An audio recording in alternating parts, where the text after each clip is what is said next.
నకిలీ ఏజెంట్ చేతిలో మోసపోయి ఇరాక్లో చిక్కుకున్న 14 మంది గల్ఫ్ బాధితులు సొంతూళ్లకు చేరుకున్నారు.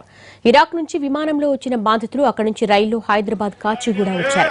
అక్కడి నుంచి వారి సొంతూళ్లకు వెళ్లిపోయారు. వర్క్ పర్మిట్ పేరుతో టూర్ వీసాలపై ఇరాక్ తీసుకెళ్లిన ఏజెంట్ వారిని వదిలేసి వచ్చాడు. దీంతో బాధితులంతా అక్కడే ఉండిపోయారు. 5 నెలల పాటు ఓ గదిలో బందీగా ఉండి నరకయాతన అనుభవించారు.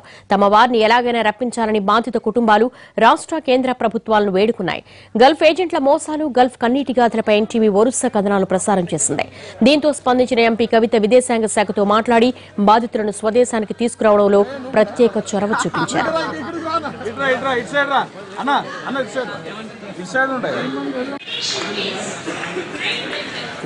ఇరాక్ వెళ్ళిన తర్వాత విజిట్ వీసా అని చెప్పి తీసుకెళ్లారు. విజిట్ అండ్ ఎంప్లాయ్మెంట్ అని చెప్పారు. అక్కడికి వెళ్ళిన తర్వాత కంపెనీ వెళ్తుంది, కంపెనీ తీసుకెళ్తుంది అని చెప్పారు. అక్కడికి వెళ్ళిన తర్వాత కంపెనీ లేదు, ఏమీ లేదు. ఏజెంట్ మమ్మల్ని మోసం చేసి వెళ్ళిపోయాడు. ఫస్ట్ 1,50,000 ఇక్కడ కట్టాము.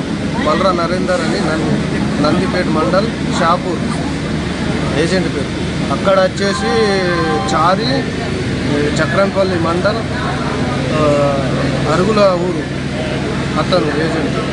అతను ఏం చేశాడంటే మళ్ళీ ఒక 1 మంత్ తర్వాత 50,000 తెప్పియాలి, నేను అకమా చేపిస్తా అని చెప్పాడు. అకమా చేపిస్తా అని చెప్పి 50,000 తీసుకొని అతను కూడా ఫరాల్గా ఉన్నాడు, దొరకలేదు. నేను ఇరాక్ 1,80,000 రూపాయలు ఇచ్చి ఏజెంట్ ద్వారా వెళ్ళాము. ఇక్కడ వచ్చి అక్కడ పోతే ఏం ఏజెంట్ రూమ్ ఉంచుకొని మా అక్కమ్మ చెప్పేయాలి, ఏం చెప్పేయాలి, పని పెట్టేయాలి, ఏం చెప్పేయాలి. మాకు చాలా ఘోరమైన పరిస్థితి అక్కడ. మాకు ఏజెంట్ ద్వారా మళ్ళీ రూమ్ నుంచి బయటికి వెళ్ళిపోయాడు మా ఏజెంట్. మాకు ఫుడ్ లేదు, ఏం లేదు. అక్కడ పనుకోవడానికి రూమ్ లేకుండా, ఏం లేకుండా